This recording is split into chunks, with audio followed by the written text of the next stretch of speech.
High performers don't use to-do lists, and copying their habits is why most people fail. I'm Mr. Reed, and this is The Standard Project. Today, we are breaking down the exact daily structure that separates top performers from everyone else. If you're ambitious, disciplined, and still feel behind, this is the system you've been missing. Let me guess what your day looks like.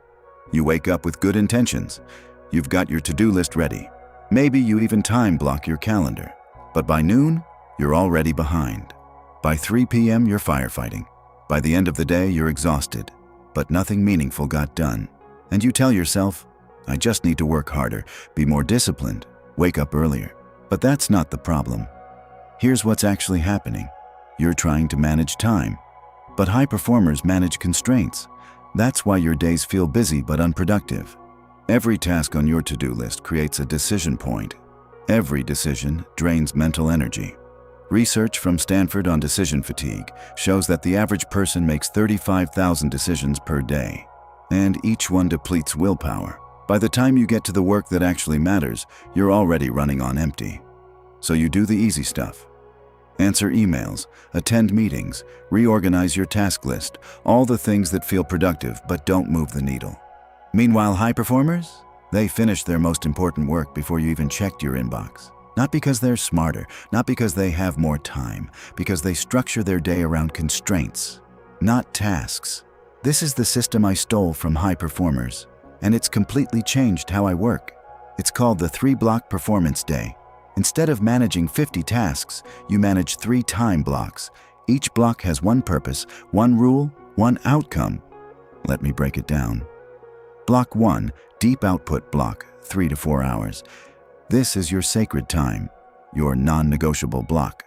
This is when you do the one thing that moves your life forward.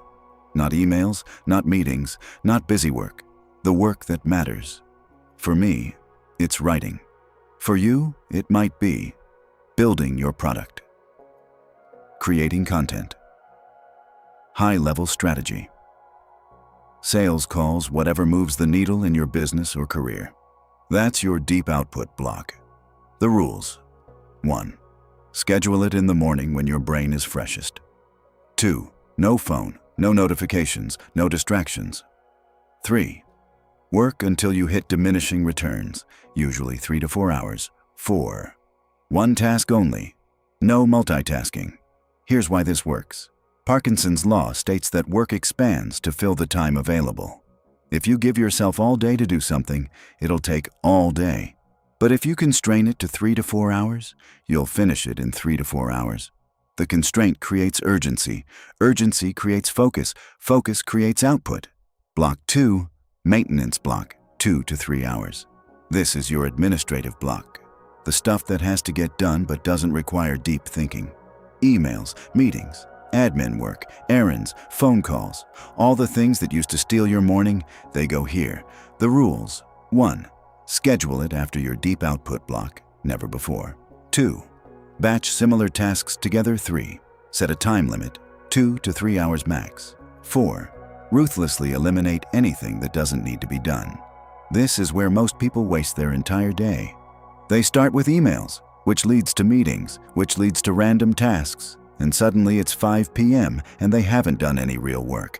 Not you, because you already did your real work in block 1. Now you're just handling maintenance. And because you've constrained it to 2 to 3 hours, you'll be ruthless about what actually matters. Block 3. Recovery block. Evening. This is the block most people skip, and it's why they burn out. Recovery isn't optional, it's strategic. Your deep output block tomorrow depends on your recovery block tonight. The rules: 1. No work, period. 2. Physical activity, train, walk, move. 3. Mental recovery, read, family time, hobbies. 4. Sleep preparation, wind down, no screens. Dr. Matthew Walker's research on sleep and performance shows that cognitive function drops 30% after even one night of poor sleep. If you're sacrificing recovery to work more, you're not working harder, you're working dumber. High performers protect their recovery because they know tomorrow's output depends on tonight's rest.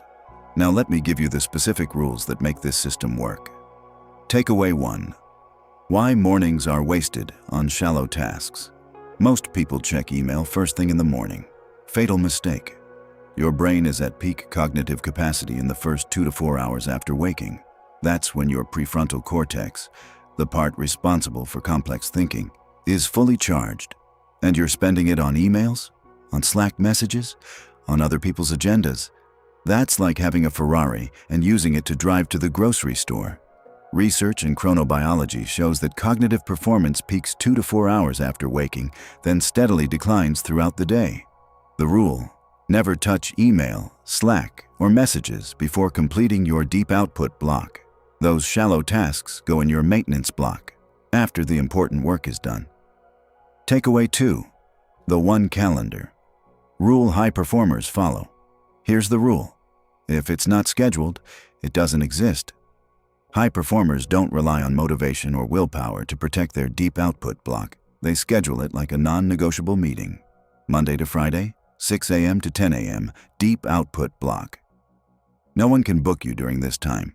Not your boss, not your clients, not your team. It's blocked, unavailable, protected. And here's the key: you defend it like a board meeting with your biggest investor. Because that's what it is. An investment in your most valuable asset, your output. Takeaway 3. How to protect your best energy. Daily energy management beats time management. You don't have 24 hours of equal energy. You have 3 to 4 hours of peak energy, 4 to 5 hours of decent energy, and the rest is diminishing returns. High performers structure their day around their energy curve, not the clock. The protocol: 1. Identify your peak energy window, usually morning. 2. Block it for deep output, only 3. Use medium energy for maintenance, 4. Use low energy for recovery. Never waste high energy on low-value tasks. Never try to do high-value work on low energy. Let me tell you what changes when you start using this system. You stop feeling busy, because being busy was never the goal, output was. You stop feeling behind, because you're doing the most important work first, every single day. You stop relying on motivation, because the structure does the heavy lifting. High performers don't ask what they can do today. They decide what deserves their best. Your best isn't infinite. You get 3 to 4 hours of it per day. The question is, what are you spending it on? Email, meetings, other people's priorities, or the one thing that actually moves your life forward? Here's what I want you to do. Tomorrow morning, implement block 1. Just block 1. Set a 3 to 4 hour window. Turn off your phone, close your email, and do the one thing that matters most. Don't wait until you feel ready. Don't wait until your schedule is clear. Just block the time and protect it. After 1 week of this, you'll produce more output than you did in the previous month. After 1 month, you'll understand why high performers don't use to-do lists. Now, here's the thing. This system only works if you have the discipline to protect it. And most people don't. They understand the system. They set it up. Then they let meetings creep in. They let emails steal their morning. They let other people dictate their day. If you want the discipline required to protect this system, the next video is mandatory, because I'm going to show you exactly how to build discipline so strong that nothing, not meetings, not emergencies, not your boss, can break your structure. If you're serious about this, watch it now. One standard: greatness. One project: you.